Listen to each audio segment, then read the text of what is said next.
What groups did you infiltrate in New York? In New York, it was the Black Panther Party, Queens section. How far into the organization did you get, and how'd you do it?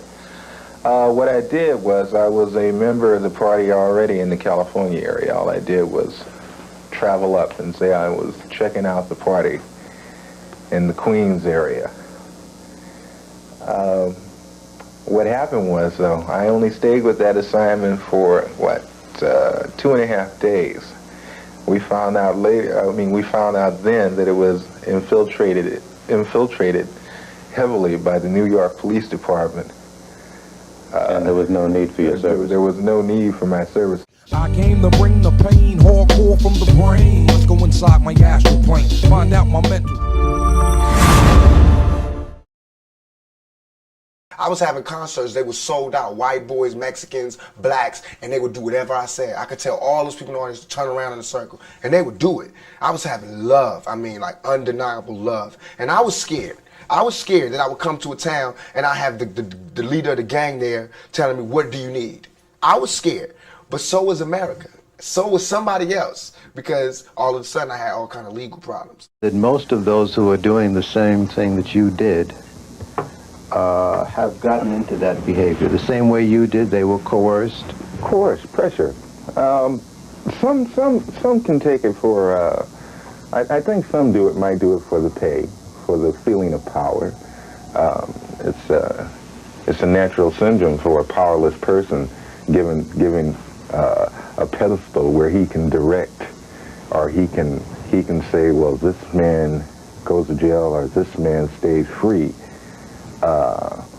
They get a feeling of security from it.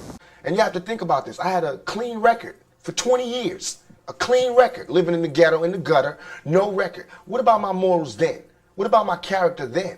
You know what I'm saying? In 2 years that I start raising noise, that I start being publicly viewed, I've had a record. And now it looks like I'm a criminal who has no way of being reformed. But all of these came one after the other. I was met again by the same special agent who said that he wanted to talk to me, and the offer was still good about me working for him. Again, I told him no, I was not interested. Then told me that I should be interested because they could help me with a problem that I had. And I told him I didn't have any problems that I knew of.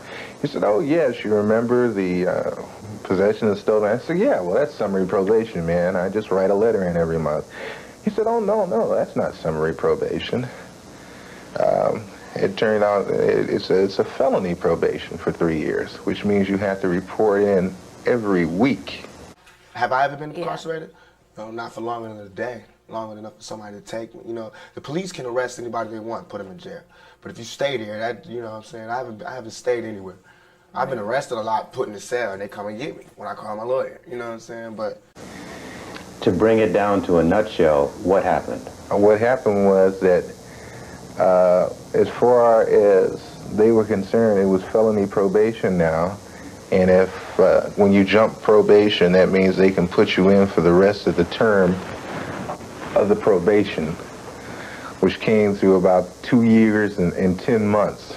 And so they threatened you with that? Yes, they did. Why didn't you stand up to that? I called the probation office in Sacramento first. They told me a warrant was out for my arrest and that I was going to jail. Did you have any particular fear of jail? Yes. If I went to jail, best believe it's not like I'm gonna have a problem in jail. I got love there. You know what I'm saying? I got love from thugs and the street dudes. And I can go to jail and probably organize a riot. You know what I'm saying? But that's not what I want to do. If I have to go to jail, I don't even want to be living. I want to just cease to exist for however long they have me there.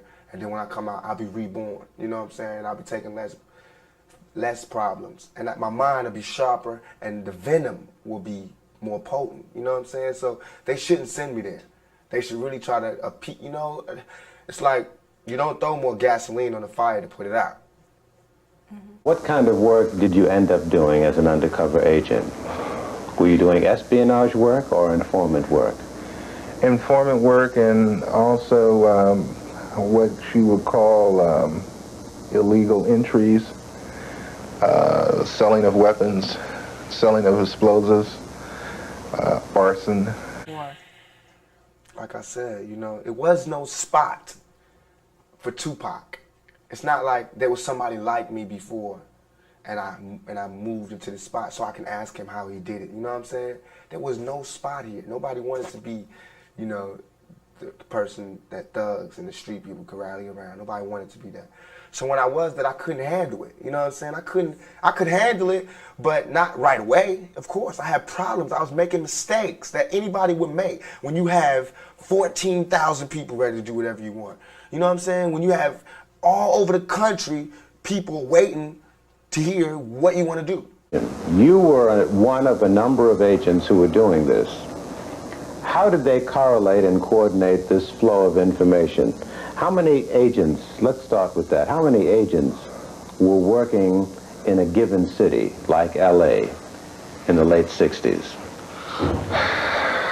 Jesus, we're talking about a lot of people. Like I said before, in the state I would say 700 to 1,000.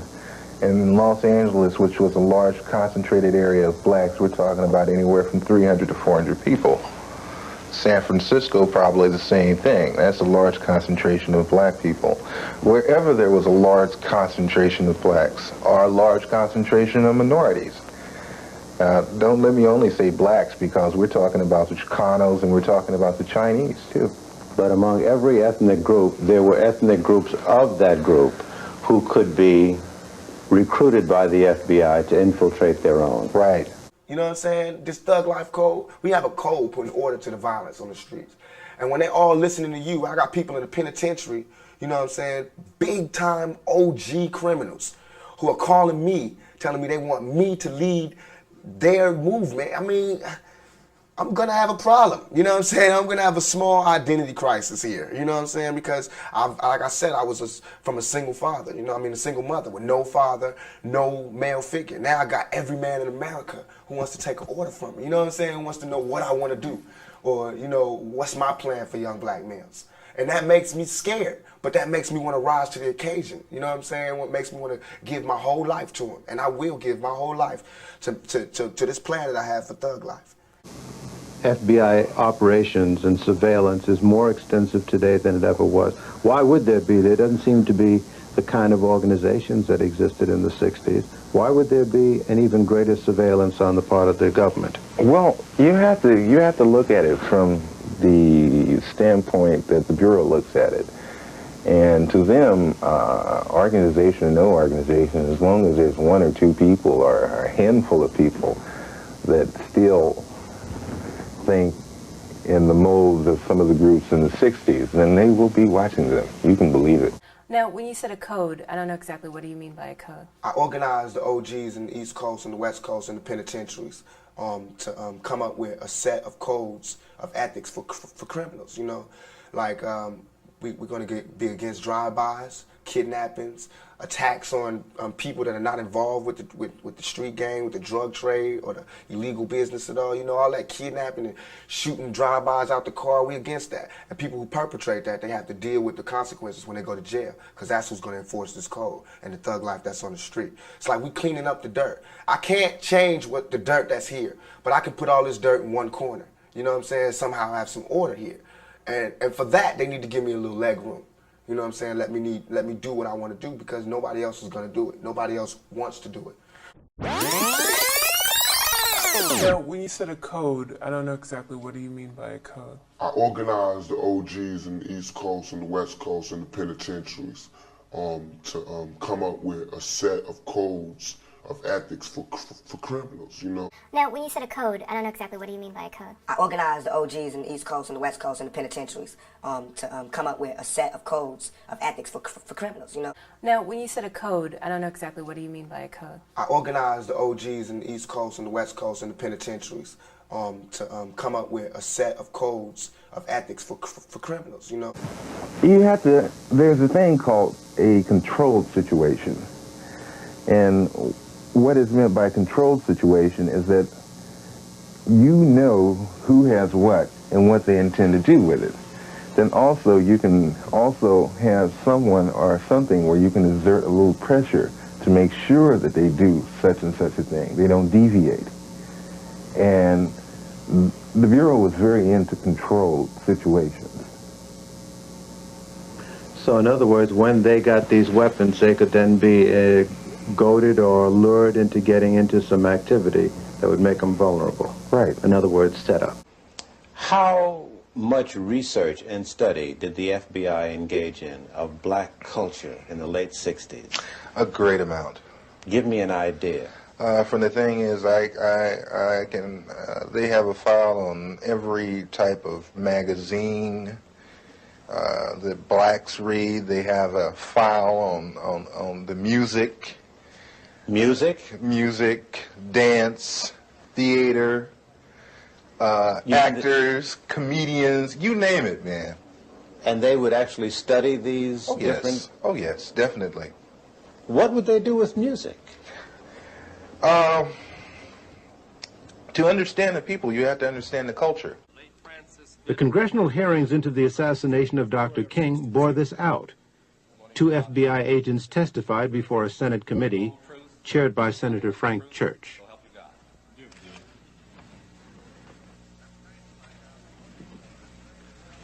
I'm trying to find out what it was that impelled some part of the FBI to pursue Martin Luther King with such an obsession.